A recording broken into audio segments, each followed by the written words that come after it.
probably then switch to Tuesday, Wednesday, Thursday for next week only because of the holiday. In general, we'll do Monday, Wednesday, Thursday. Cool? Okay. So today, if I can get to the next slide, which is a big question right now. Nope. Nope. Am I just? Okay. Cool. That worked. So today we're learning about objects. Okay.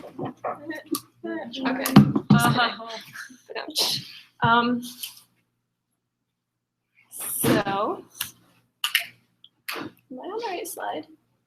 Yeah. Okay. Sorry about that. So in today's class, we are going to learn what objects are in terms of computer science. I think you guys know what objects are in general. Why we're going to use them. And then once we're done with all of our philosophical thoughts about objects, we'll learn actually how to write code using them. So what are these things that we're learning about today? So first, let's talk about data types. Does anybody remember what a data type is? So this is what comes, did I hear something? No, I just said we're examples of data types. Oh, okay. This is what comes before the variable name when you define a variable. So let's wind our memories back like a couple months ago, because I know you've been on vacation. So how would you define a variable that contains like the number 5? Yep. So you would do like int my number equals 5, right? The int in that part is the type. You have the type, the variable name, and then the value that you give it. Should I write this, or we're good so far? Okay, so data types. Every variable has a type, then the name, and then the value that you give to it. So the expression data type just refers to any of those different types that a variable could take on.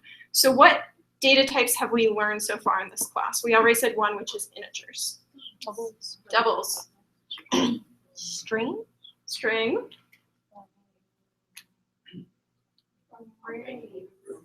Arrays. Oh.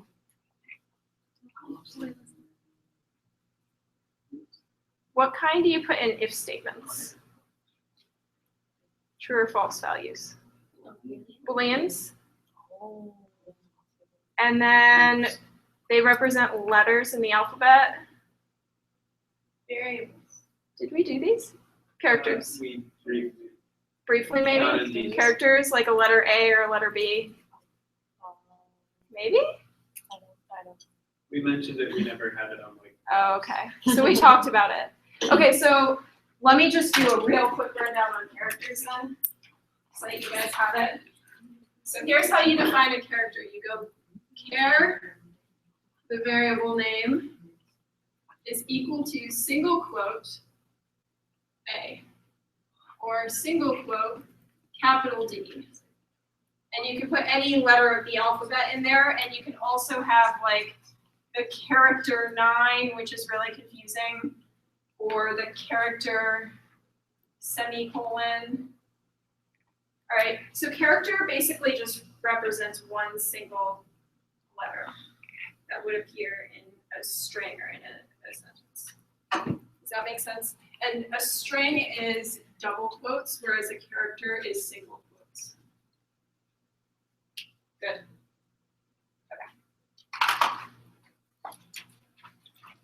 There's not a whole lot of uses for characters alone. Usually you want a whole string. Okay, so we got them all. But now I have sorted them into 2 categories. Primitive types and object types. And I'm going to teach you how to determine which category a type falls into. But every single data type that we'll deal with falls into one of these 2 categories. So really right now, we're just assigning some vocabulary to the different data types that we work with. So int, double, boolean, and character are all primitives. And string is the only object that we know so far. And the way you can tell is almost always primitive types start with lowercase letters and object types start with uppercase letters. It doesn't have to be that way, but it's basically always true. Okay, so let's break down, oh, and you mentioned arrays. Arrays aren't really a primitive type or an object type. They contain either primitive types or object types, right? So you could have an array of integers, or you could have an array of strings. So you could have an array of primitives or an array of objects. Okay, so what's the difference? Primitive types are a very special set of variable types, and there are exactly 8 of them, and they are built into the Java language. So part of the Java language is the definition of integers and doubles and characters and booleans, and the 4 other ones that we haven't learned yet, which are basically all different ways of representing numbers in more complex ways. And you can actually see the whole list. The Oracle, they're the people who write Java. They are up in Foster City, San Carlos. They're like right next to where I live. They define all this stuff. This is the full list of primitive types. Byte, short, int, long, float, double, boolean, char. That's all 8 of them. And you already know int, double, boolean, and char. And short, long, and float are all different kinds of numbers, and byte is just something you really don't want to think about. So those are primitives. And the reason we have them is that they're the foundation of all of the things that we build in our code. They have certain restrictions, like they can only take up a certain amount of space, which I'll just kind of put in quotes, which means that there's a maximum number that integers can go up to. But aside from that, they're really just kind of the basics. And objects are built on top of the primitives. So there's 8 primitive types, they're built into the language. And then objects are things that you make out of the primitives in order to represent more abstract concepts. And so they can take up more space. Strings can get really long. Strings are made out of many characters. So you're creating this abstraction where with the primitive, I could only represent like 1 letter or 1 number, but a string can represent a whole sentence. And we'll learn more objects that can represent bigger things like a YouTube video or a Facebook page or a movie on Netflix, right? These are all concepts that you need to represent in your code, but they're not already built into the language. They're built out of numbers and characters and these building blocks. So some of these objects were actually already written by the Java programmers to make our lives easier, like string, because string is just so fundamental. They're like, here, we're gonna write this one for you. But we as programmers can write more of them for ourselves. Like, oh, I wanna represent a dancing penguin in my app. You can create an object that represents that thing. Is this making sense conceptually? This is still very philosophical. It'll get more codey. So here are some hypothetical examples of like a concept you might want to represent and the primitives that are under the hood. So for example, you could create a date object that is made out of 3 integers, the year, the month, and the day, right? So now you're representing some more abstract concept like, you know, 2/16/1992, right? Would be a date. Or you could represent an image, and images under the hood are actually just a bunch of tiny little pixels, and each pixel is a number. So you could represent a image with all these little integers under the hood, and then maybe the height and the width of the image. Or a YouTube video where it has a string that's its name, a description that's a string, the number of people that have viewed it, the number of likes that it has, and the name of the person who uploaded it, right? So we have this big concept, but under the hood, it's actually got these fundamental building blocks. Is this making sense conceptually? So we're not quite gonna write YouTube videos or anything, but this is just kind of the idea of what you would use it for, yeah? Are objects only made of strings and integers? No, so they can be made out of any of the primitives, and they can be made out of other objects. So for example, if I wanted to make a feed on YouTube, it could be made out of YouTube videos. And under the hood, each of those YouTube videos is made out of something else. So the starting point is always the primitives. You got the Boolean, the double, the char, and then you kind of work your way up and build these building blocks until eventually they combine to make much bigger things. So this is kind of like how we structure all of our code. Does that help? Did that answer? Okay. So why are we using these objects rather than just putting the primitives in our code everywhere? So if you're not already sold, it's a lot easier to read code that says, suppose we want to talk about a range in a year. Like these are the time of year that we're running a summer camp or something, right? It's much easier to write start date and end date than to have to write everything in terms of primitives. You would have to write start year, start month, start day, end year, end month, end day, right? And your code's going to get really long and messy and hard to keep track of all these things. Are you raising your hand? Yeah. And then every single time you looked at the day, you'd have to make sure the day was between 0 and 31. Every single time you looked at the month, you'd have to make sure it was between 0 and 12. And if you wrap it all up in a date, you can just make sure the date makes sense once and then not worry about it. Assume that somebody's already figured it out for you. So objects are ways of abstracting our code so that you're able to do much more complex things. And the complexity is all there, right? But it's under the hood. So it's like you're kind of building your foundation in layers where you've got all these tiny details down here, but then we abstract it away and we can look at a higher level. So then when you're writing your code, you're just like, oh, put one YouTube video here, put one YouTube video here, not like put this name here and this number of views here and this number of likes here, right? So it's helping you abstract into bigger picture things.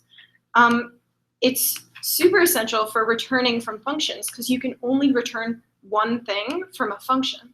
So what if I wanted to return the most liked video on YouTube along with the number of likes that it has? Those are two different things. So I would have to have two different functions.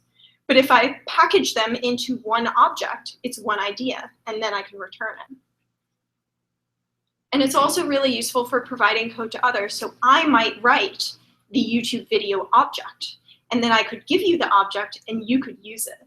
And this is why my job isn't super tedious, because if I had to write everything from scratch all the time, it would take forever.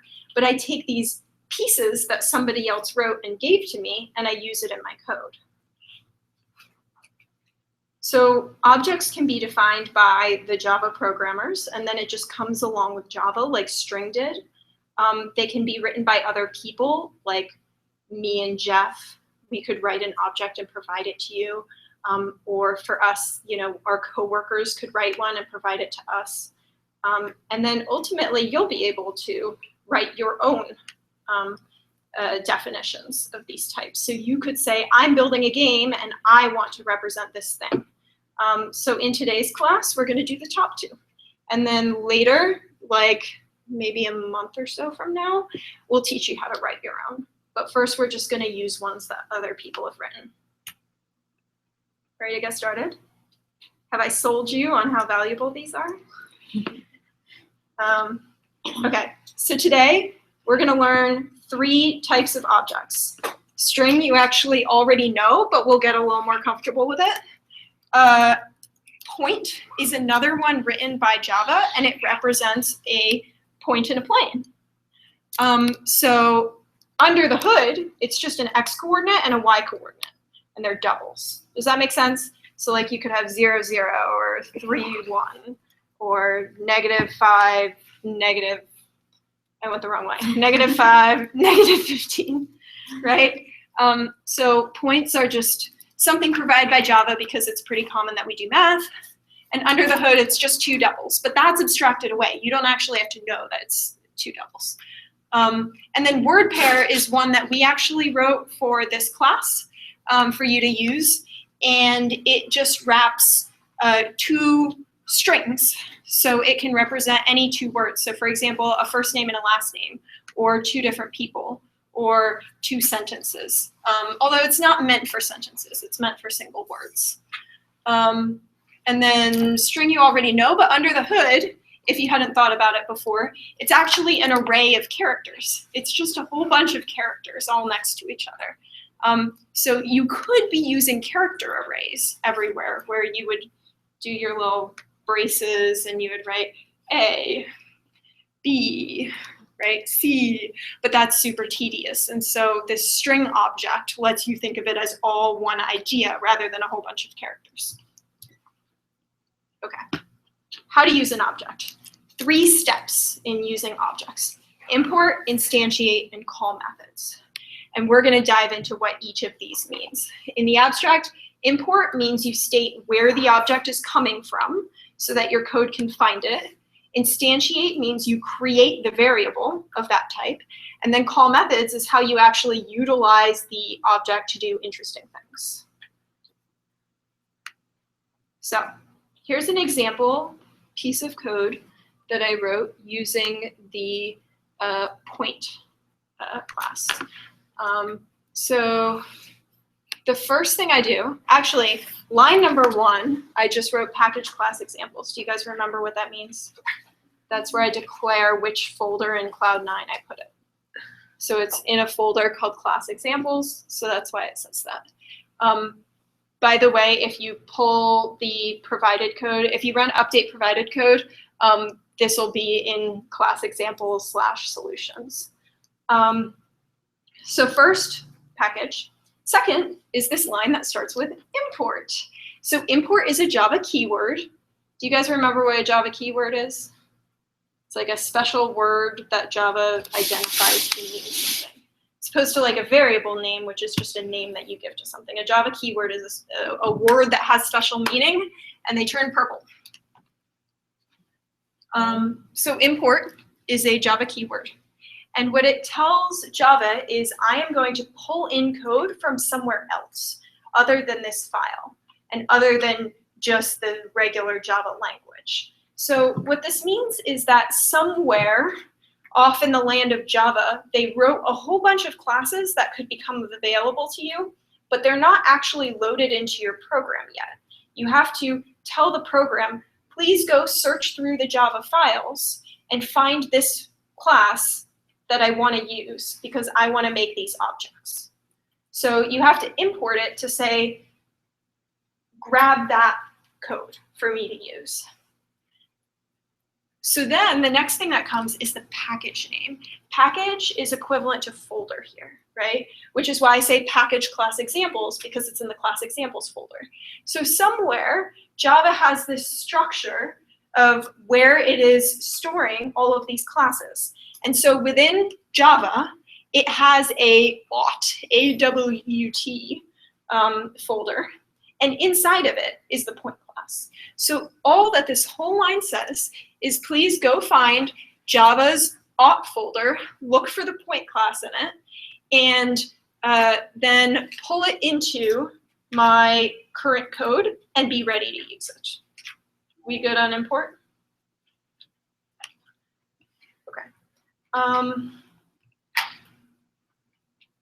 Whoops, yeah, this is right. Okay, so public class point example, public static void main string args, you should all be very familiar with at this point. That is the gobbledygook that we will slowly explain as this class goes on. This is instantiate, so this is step number 2. And this is where we actually create a variable, we create an object that has this object type. And in this case, the type is point. So similar to defining, for example, double x or int whatever, we have point origin. So origin is my variable name. Point is the type. And then right at the equal sign, we define it. Now here's where objects get special. When you're dealing with primitives, you just write the value. You would just write 5 or hello or, well, hello is an object. 5 or true or C, right? But for objects, we use this keyword again called new, and it means we're creating a new object. Then you say the type of object you want, and then you give it inputs. And those are the foundation that goes underneath your object of what you want its values to be. So in this case, I'm saying I want a point that's at location 0, 0, right? I could say I want a point that's at location 3, 1. So let me break it down a little bit more. So this is called a constructor. this right here is called a constructor, and it's a very special type of function. And you can tell it's a function because you say the name and then parentheses and the inputs. Do you guys remember functions and how you would call it that way? You would say the function name and then the inputs that you give to it. So you're doing exactly that here, but it's a special function because it's a function that when it returns gives you an object. And it gives you a new instance of that object. And so this is how you create a point. So the inputs you give are just the under the hood values. So in this case, it's the x coordinate and the y coordinate, and it's intuitive. It's just when you write points, you always write x and then y. So it's x and then y. And it's a function, but it uses the name of the type. So even though it's a function, its name always matches whatever you're putting right here. So if I had an object called YouTube video, I would create a new one by saying YouTube video, my video equals new YouTube video, and then whatever goes under the hood. Does that make sense? So that's how you do step 2, which is instantiating. So how would I, let's just try this out. Suppose I want to create a point, and I'm going to call it P1. Can everybody see this? And it's going to be there. How would you write the code for that? Does anyone want to volunteer to write the code? Yeah.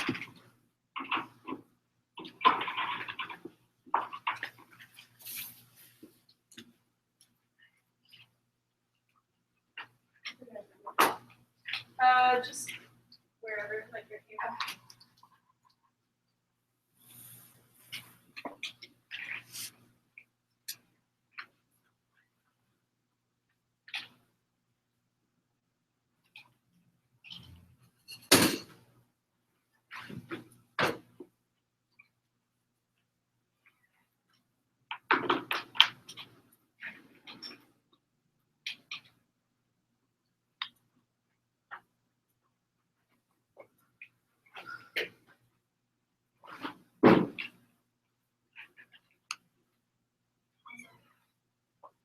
Is this right? Semicolon. Now is it right? Yep. What could change about this? Doesn't have to, but could.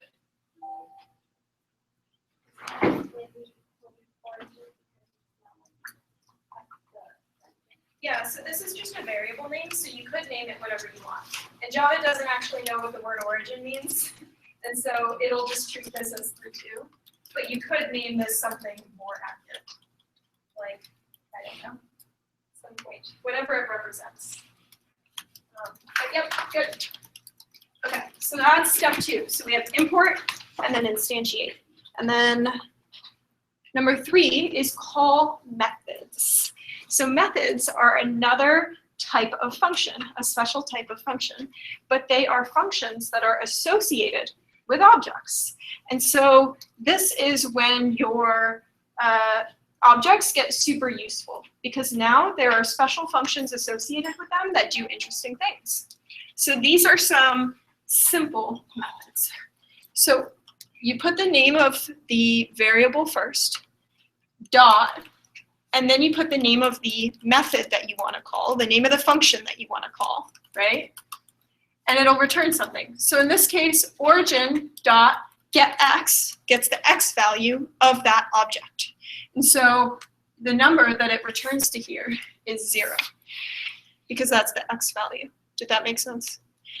And origin dot get y is going to return also 0. And they return it actually as a double. So it would return 0.0, because point likes to keep that precision, because math likes to be precise. So this would print out the origin has x value 0, the origin has y value 0. And if you were, for example, to have written 3, 2 right here, this first one would return 3, and what would the second one return? Okay, So we're all on the same page here. So methods are not that complicated. They're just functions, but they're functions that belong to that object. So just like the functions that we learned, they can take inputs and they return things, but you always first do variable name dot because they belong to an object. Can you say the origin has x value in colon plus origin dot get x? Yes. without assigning it? Yes. You could do that. I just wrote it this way so that there's a little more clarity about what it's returning. But typically, you would actually write it the way you just said it. It will always be double or? In this case, it's always a double. So it depends on the type of object, and the point object just always returns doubles because the Java programmers decided that precision was important here. So here's a breakdown. So this is just like the breakdowns you saw of how functions work. So this is the function name, but we're going to call them methods because they belong to objects. So this is just a little, in my opinion, unnecessary vocabulary, but it's just how it works. Is when they don't belong to objects, we call them functions, and when they do belong to objects, we call them methods. In your brain, just think of them as the same thing. I don't care if you use the two words interchangeably. So you do, this is what gets returned, just like you normally would when calling a function. You have the type and the variable name. This is our object variable. And then this is the function name. And then there would be inputs here if we were to give some inputs. So I think I have another example that actually, I'll get there in a minute. So 1, 2, 3, these are the 3 steps. Import, instantiate, call methods. Are there any questions about those 3 steps? Ready to get to more interesting examples? Okay. Ooh, good, we're on time. I started adding time checks for myself so I can't get carried away and talk forever. Okay, so here's a more complex example using point so that you can think of a way that this point object would actually be useful, because right now we just like created a point, but what are we going to do with it? So step 1, import. Now you'll notice we actually import, instantiate, call methods, and then we instantiate another one and call methods. So here's our first point. It's at 1, 9. What does q1.getX return? 1. Is everyone following that? Okay. So this will print out 1 equals 1.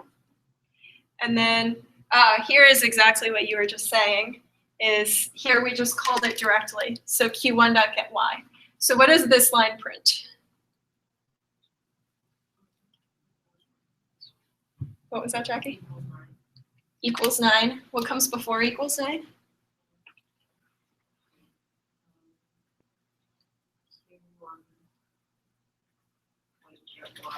So what does q1.getY return? Okay, someone else want to help her out? I think I heard it. 9. So q1.getY returns 9. Right? Because we have the x value and the y value. So we have 9 equals 9. Okay, so that's our first point. And then I instantiate another point. So I said this is steps 1, 2, 3, but really you can instantiate as many different objects as you want, right? When you write a program, you'll create lots of integers, lots of doubles, lots of booleans. So you can create lots of points too, right? So you can just instantiate however many points you need. So I created another one that's at -2, 5. And now here is a much more useful method. It's called distance. So I say name of my variable, so that's q1.distance, and then I give it another point. So this one takes as input a point. So it's a function that takes as input another point, and then it calculates the distance between those 2 points. Does that make sense? So it's input. Remember how we do functions?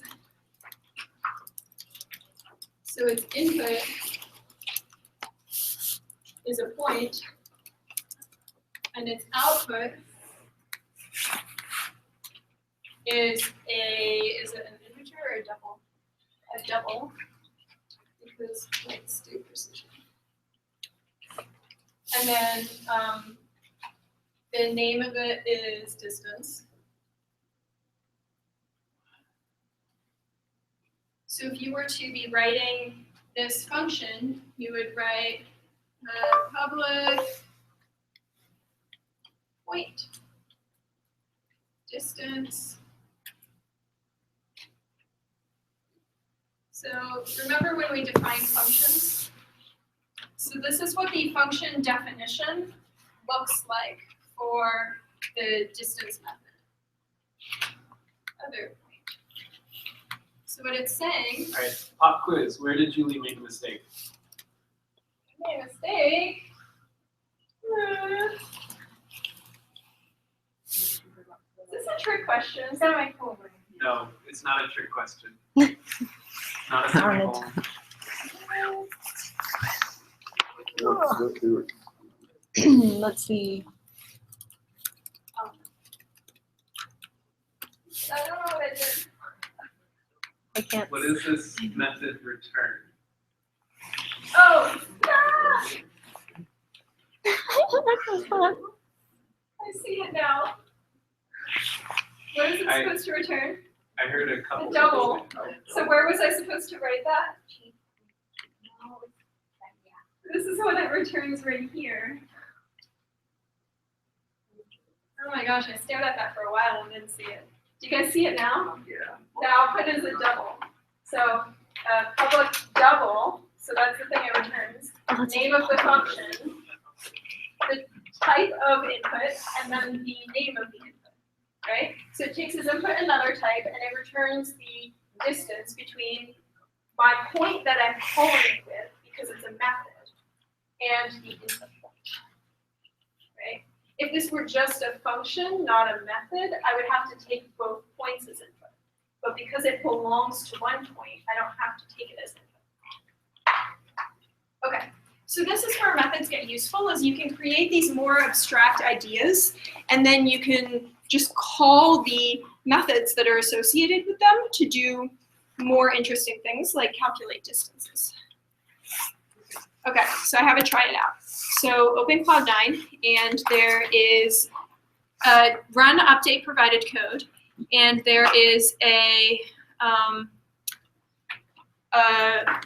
file called Point example. Or no, point try it out. out. There's a file called point try it out. And I want you to write the code to find the distance between these two sets of points and then figure out which set of points is closer together. And if you're not sure how to get started, start with this, because it cuts the distance between 2 points. But you might want to change it to use these points instead. Okay? Let me know if you have questions. Should I leave this slide up or this slide? That. That one?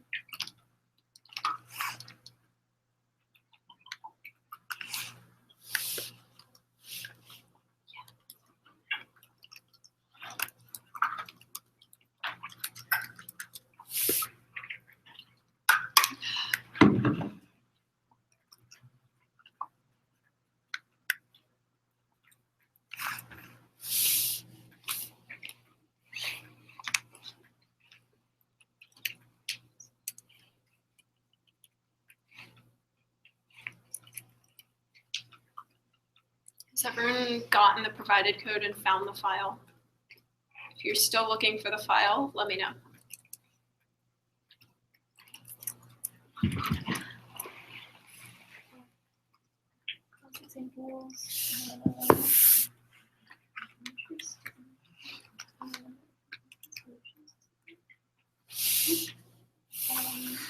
Did you run update?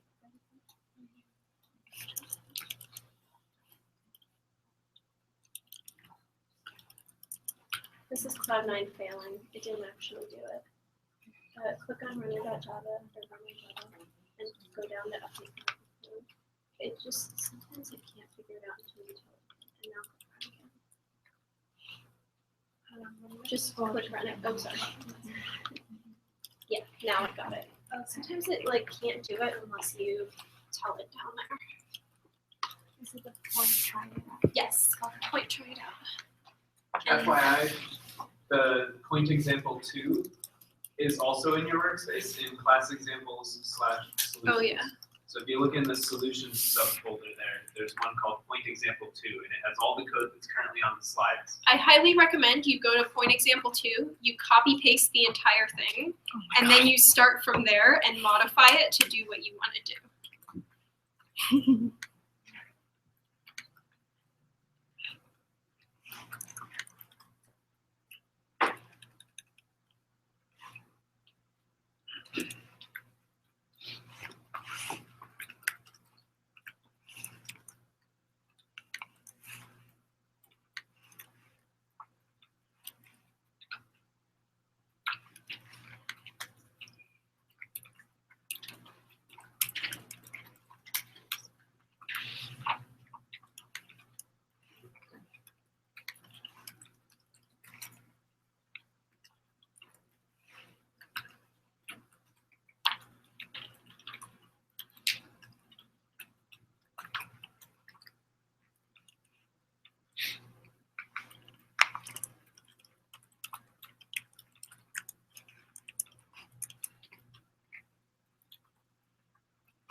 It just means you do the same thing you did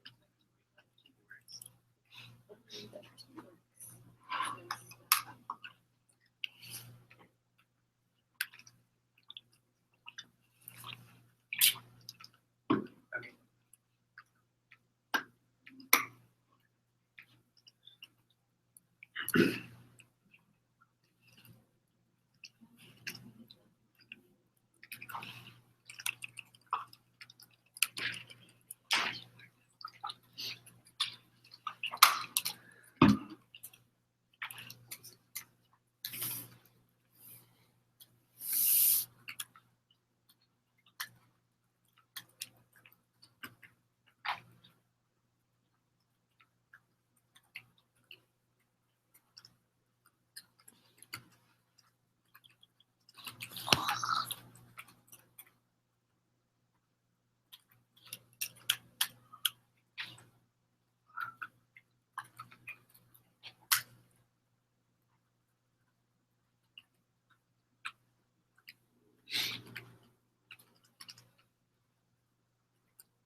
Just stretching. Oh, yeah. Okay, never mind.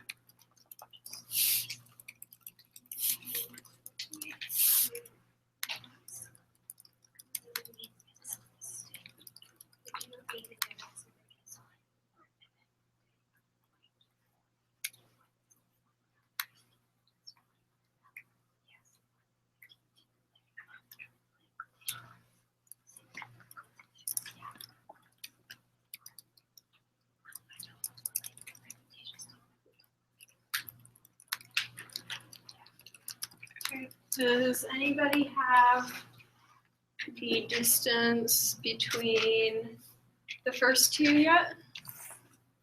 What is it? 14 point. No. 14 point something something. 866. Okay. So if you're trying to calculate it, if you get 14.8 something something, you're on the right track. Take about 3 more minutes. Get it?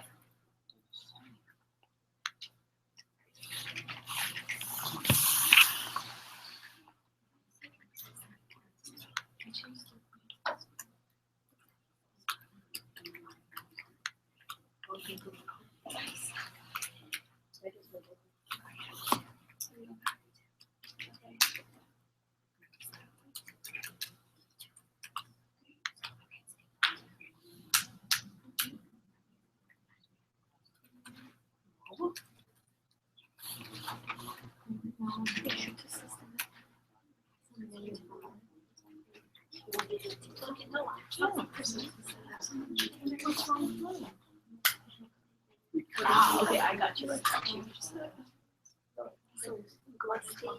Or we can have these two then.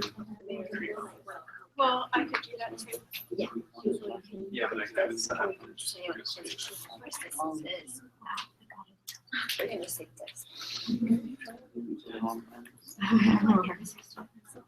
can't put the teacher. I like copy and pasted.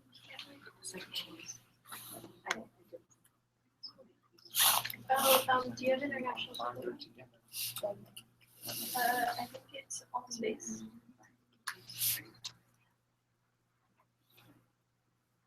Maybe. Well, are we supposed to do? Definitely seems like Okay, good. international. Yeah, that's It's all space to kind of know. Oh, it's too much.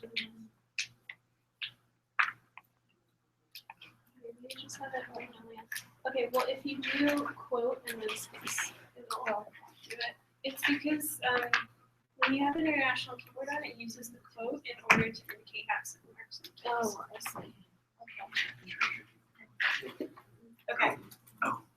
What's the distance between the second two? 16. All right. Oh my god. How many people got those two numbers? Wait, what? Say it The again. distances for the two numbers? Yeah? I didn't get 16. I got 15. What'd you get? Oh, 15? Okay. So it's like 14 something and 15 something? Okay. Does anybody want to volunteer to share your code? How do we do that? You permit Jeff to log into your workspace, which we have Oh. access to, and help present it. You wanna share? Fine. You want to share? Sure. Okay. Call on volunteers. Working on it. You guys, if you haven't gotten it, keep working. If you have gotten it, and a person near you has not gotten it, you can help them.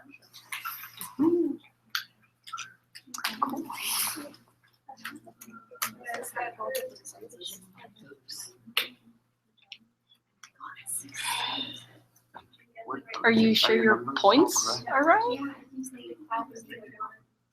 Well, 0.4. And you're doing the right one. You're doing 0.4 goes. Well, like, I think your first one's right. -5. Yeah. Did you do like, oh, like 0.1 with, oh, okay. Okay. Colin, do you want to just talk Explain. us through what your lines of code do? Sure.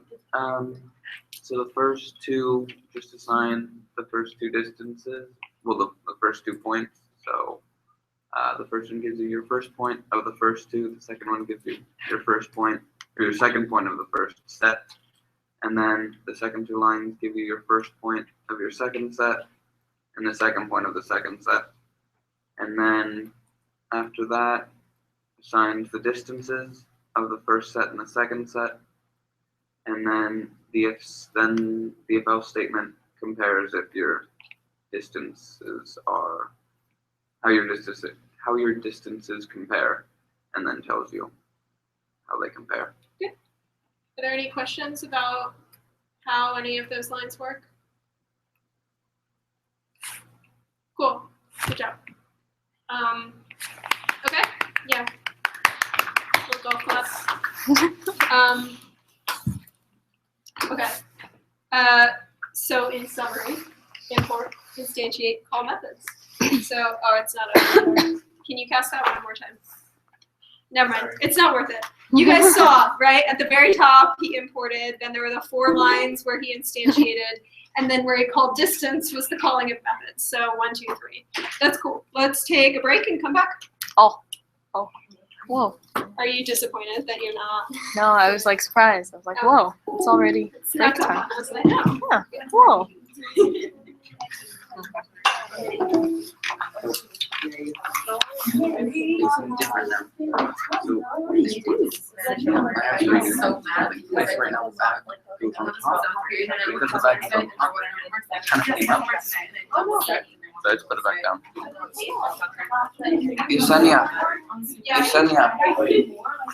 can you bring back Yesenia, some bring back sort of candy. water for me? Some sort of water. Yeah. Bring me candy, please. Baby water. Okay. Yeah, I know, like just. So, Is this just like a fake? Oh, tomorrow. Did you wait? Tomorrow, yeah. Look for tomorrow, yeah. Did you say like? Oh, the bags are. That's really fun. This doesn't. Oh. Okay.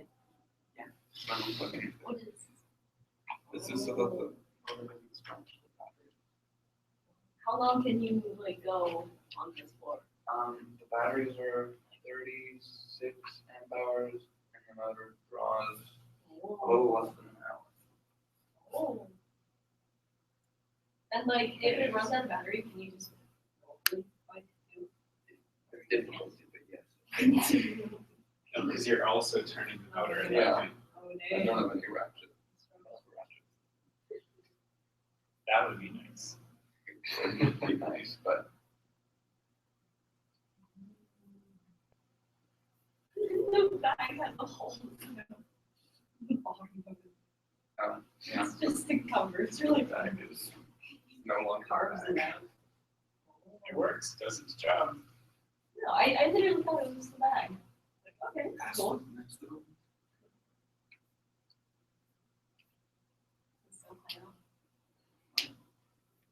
So fine. Why? If you fight for a while, get tired. Are you gonna go join the bathroom crew? Yes. You know me. This is, because I've always looked at bikes, like this is higher than the handlebars. That means like do this. Yeah. That means it's a road bike.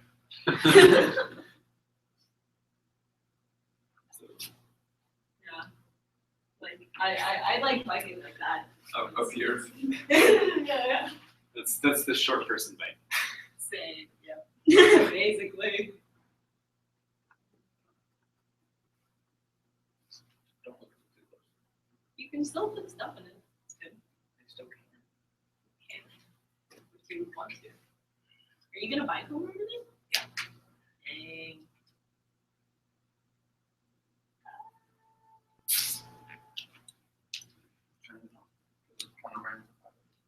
Oh.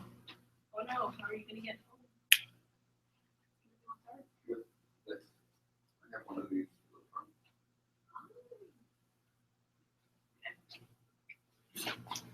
Ow. When did you make this motor? Which iteration of it? Because it's gone When through. did you start? Well, the very first time I started was in freshman year, in which I started with a ratchet that was kind of glued on, which works for a bit. I was glued on. Yep, until it broke. Oh no. And then that kind of stayed broken for half a year. Oh. And then, or for the rest of that year. And then I came back to it in sophomore year, and I got a custom made sprocket, and I had a chain tensioner on it, which worked for a while as well, but it was loud, so I decided to change it.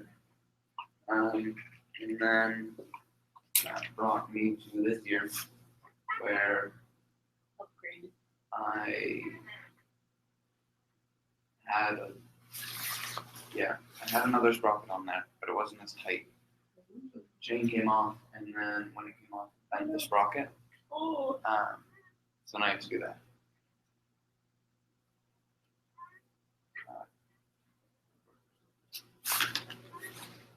How much did it cost? Like, all the pieces.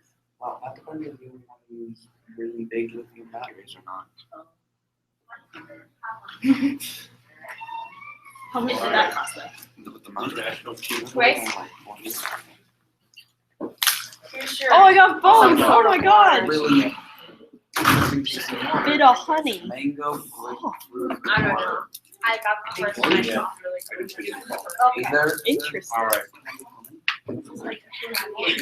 I was gonna try the bit of honey. Is it good? You like it? Oh my god. You saved me like Is it good? hours. Oh, okay. I was doing my As long as it's good, it's worth it, yesterday. you know? It was a struggle. I just ran around the quotes. Oh. So we fixed it? Yeah. Awesome. Oh my god, yay. And then I was thinking about like, oh my god, now when I have to code, like, it's gonna be even a bigger struggle. Would you like part of it? Yeah, really. Try the bit Okay, of you guys. honey. So, 3 steps. That's the theme of this class. Import, instantiate, call methods. So here's just a quick rundown. So first you state which package the object comes from, which folder, where, right? So the package is java.awt is where point happens to be. And then you say .point. Instantiate, you create that variable that has the type point origin equals new point. That's your instance, right? So this object right here is an instance of a point.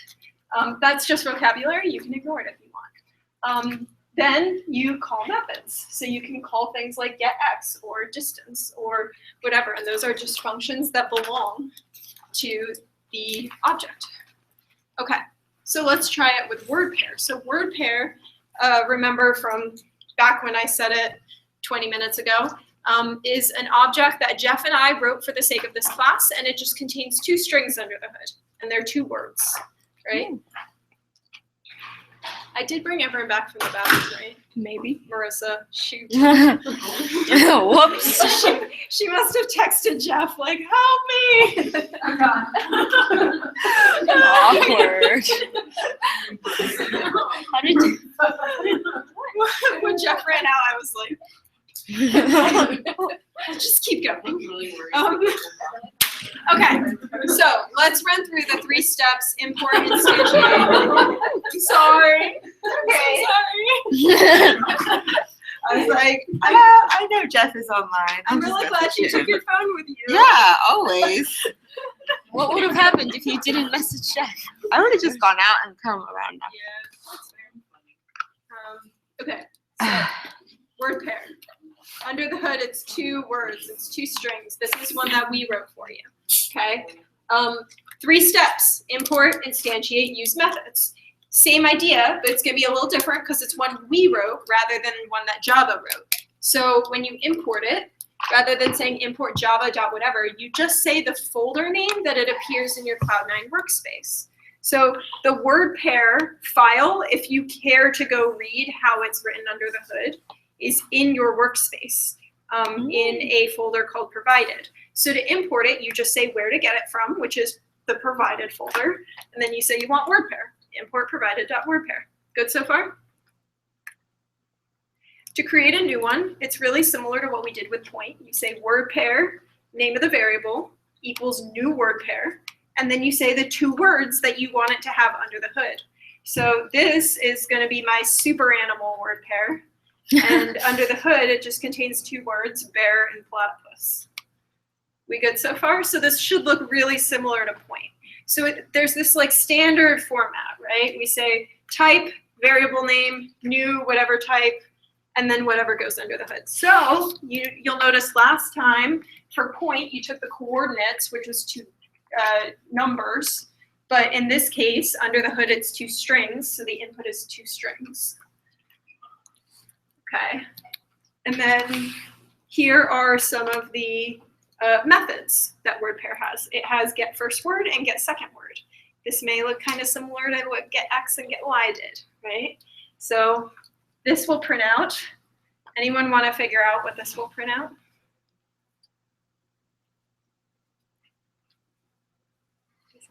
A bear is better than a fight. Exactly. Does everyone see that? That took a process. I know. You have to go like, hey. I know. Right? One So- guess as to who wrote this slide.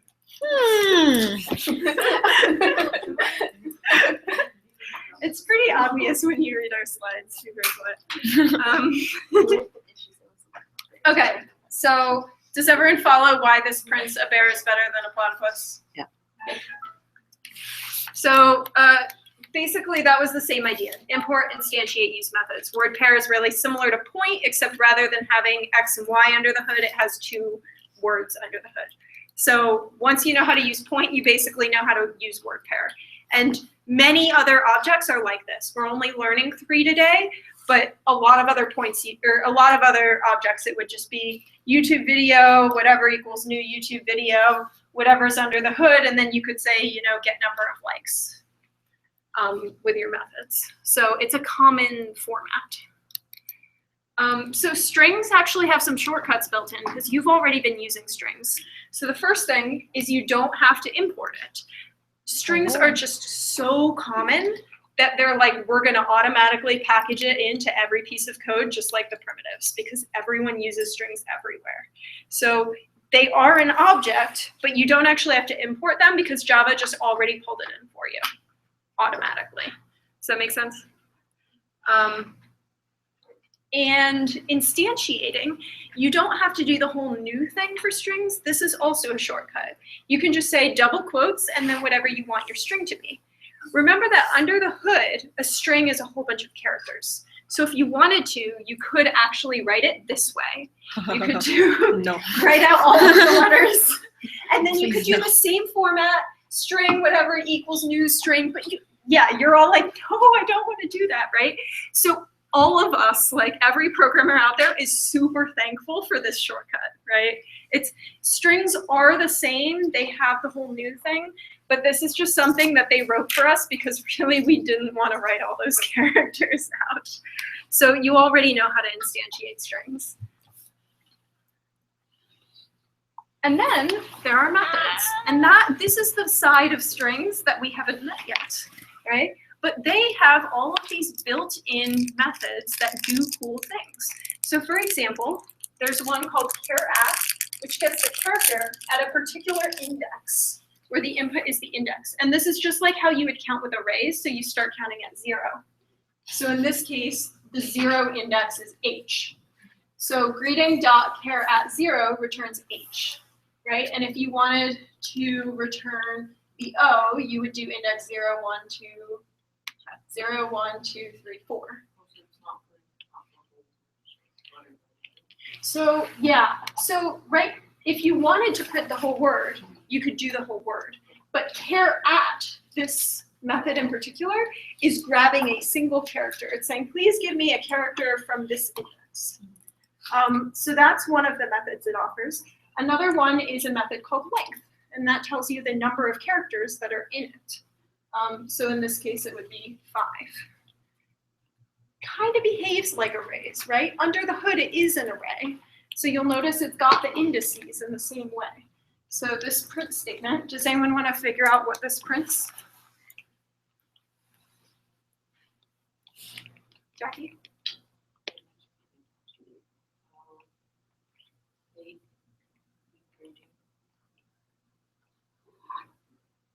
Hello.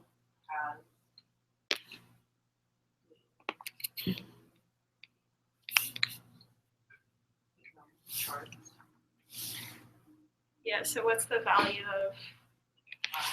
Yep, good.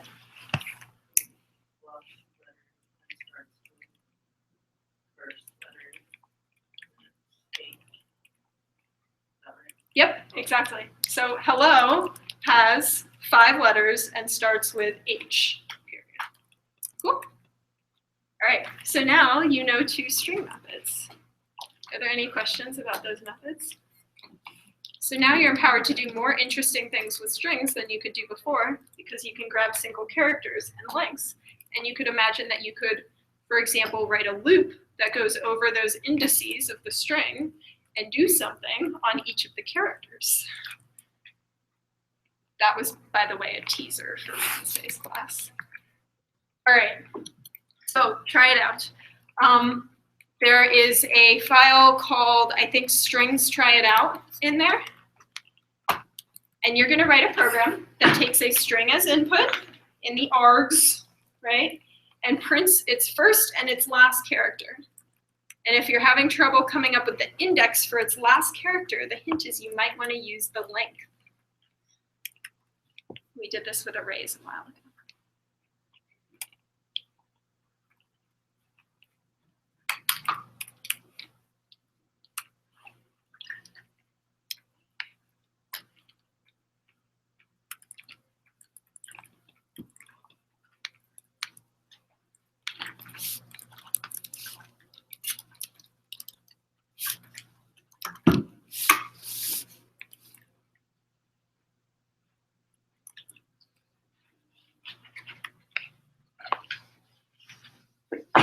Bless you.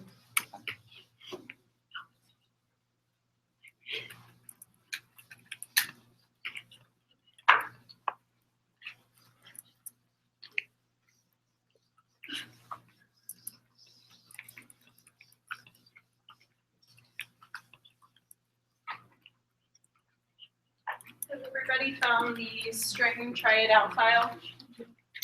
Has anybody not found the string try it out file?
If you're stuck, as a first step, have your program take a string as input and print that string back.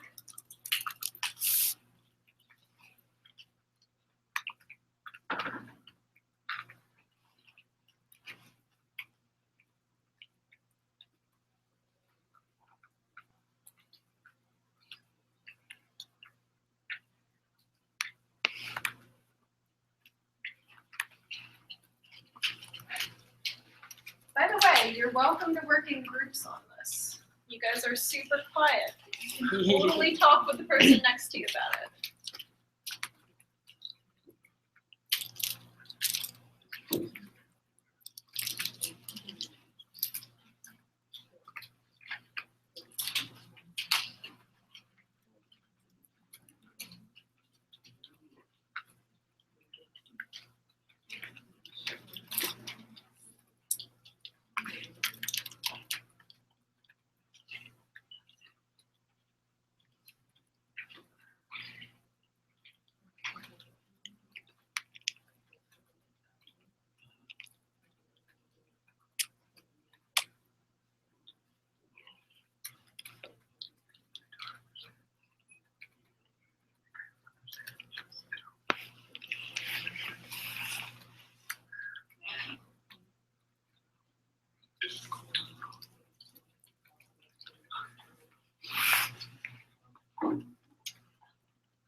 All right. Does anybody have a solution that they would like to share?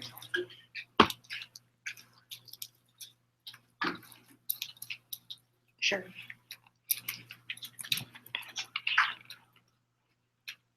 Grace?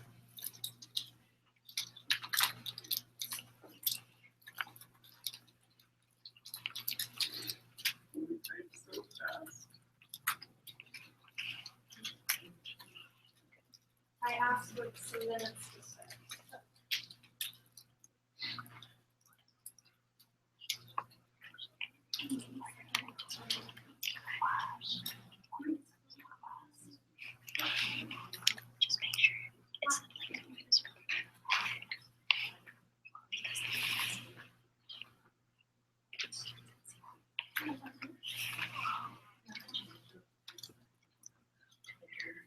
You saved your file.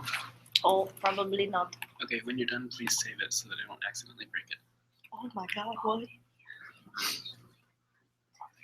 All right.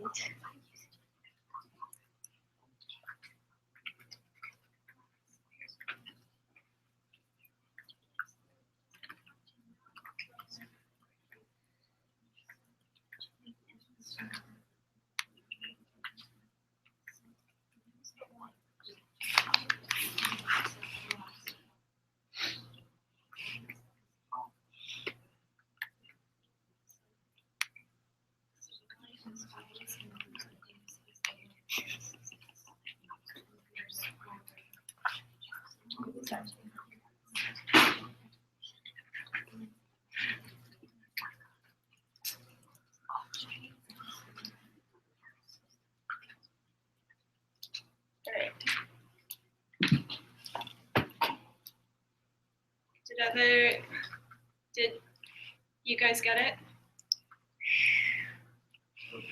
Show of thumbs, how are we doing? Like, definite, have the whole solution, have part of the solution, part of the solution. Okay, cool. So let's take a look at what Grace did. All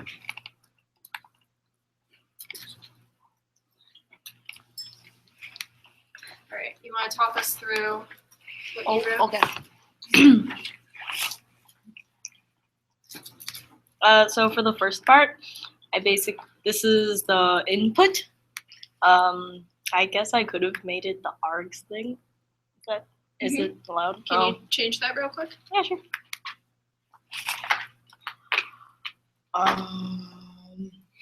Would it start Someone wanna with help her out? string? Does it have to have like the parse thing? Is it just args? You'd write. I don't know. I'm scared. No, Okay. you don't need to parse it. You just write arg Okay, good. 0. Good. All right. So do you guys all remember that line 13? How you get it from the program args to run? Okay. Carry on. Okay. So this is the input, and then this line finds the length of whatever word I'm doing. So that's the input.length thing. And then this, I could probably name this better, but last is the thing that says this is gonna be the last letter that I'm finding. So it's the last, yes. Why is it length -1? Cause the length. So if my word is Do something short. Rabbit. Hi. hi. Rabbit is pretty long. I'm not gonna lie. Okay, so for hi, the length that it's going to find is 2. but because this character at thingy, it starts counting at 0. So if you put 2, it'll be like out of bounds or something. Yeah. So that's why I have to -1, so that it'll do 2 - 1. So it'll find the character at 1, which is HI. That's gonna be Does I. everybody get that? Any questions about that part? Okay. Carry on. And then, yeah, so then this part is just going to find, like, this is the first character where it's at 0, and then the last character is going to be wherever it's length -1. And then this is just the system.out printing. Cool. Want to run it and show us? Will it run on? You're going to have to type in a word. It's getting an index out of bounds. No. What word do you want to type in? Rabbit. This time we Rabbit. can do rabbit. Rabbit. Because programs can count higher than we can. Whoops. Woohoo! Yay. All right. Awesome. And the solutions are going to appear in the class example solutions folder. Oh. So if you didn't get the solution, it'll be there. All right. Wow. So a quick summary, and then we'll do our Kahoot. They all perk up. Okay, so these are the objects we learned today. I'm not good at thinking fast. It's all over here, right? We learned 3 kinds of objects: point, word pair, and string, right? And under the hood, they're all made up of primitives or other things. And so point is made out of an X coordinate and a Y coordinate. Word pair is made out of 2 words. And a string is made out of a bunch of characters. And then there's the rules of import, instantiate, and then call methods. And all of these have more methods than the ones that we learned today, but we taught you some of the more interesting or more important ones. Well, maybe not more important ones, maybe more simple ones. I was going to say important, but not necessarily interesting. Well, anyway, we taught you some of them. So this is just kind of a quick recap of everything that we did in this class today, and you can use this as a reference sheet later when you're creating your points and word pairs and methods. And I believe that just using these things alone, you can do some of the lab, but this time I failed to figure out which problems. So We good can do a luck. lot of it, but maybe not all of it. You can do much of the lab with only these things. All right. Any questions about anything from today's class? We're too excited for the Kahoot to ask questions. All right, Kahoot it up. Woo. Julie, just now, your face was like right where Jeff's thing was. So there was a picture of Jeff on your face. It was really funny. Me disguised as Jeff. Okay. Game 6102792. All right, there will be no kitty whatever today. Darn. The directional one, I think that's pretty obvious. Apparently, we will have some people in disguise, though. That's not how you spell crazy. Is someone pretending to be you? Yes. Oh, I was like, who's Grace? that's confusing. Cries. Are you saying? Maybe. Directional 101. Oh my god. If we just send you 1D. Oh, yeah. It works. All right, I got 8. Who's missing? Where? 10. Maybe. Is that everybody? 6, 7, 8, 9, 10. I count 12 people. Well, I would figure out which names are missing, but Okay. Okay, Yes? I'll just go see who's logged. I I'm promise I leaving won't this look at computer what with you're you. What? You're in charge of doing Hangouts if I'm not here for the rest of the year. Oh no. Yes. Wait, are you not coming next week? No, I'll be here the rest of this week, but, Okay. I'll bring the t-shirts next time. oh, okay, I didn't know if you were coming, so I was like, I'll just wait until you come someday. it's okay. Oops, I probably should have closed it. It's still live, I think. Oh no. It's still Oh, going. Oh no. Wait, it's over here, I think. Oh. Stop. Oh, thank God.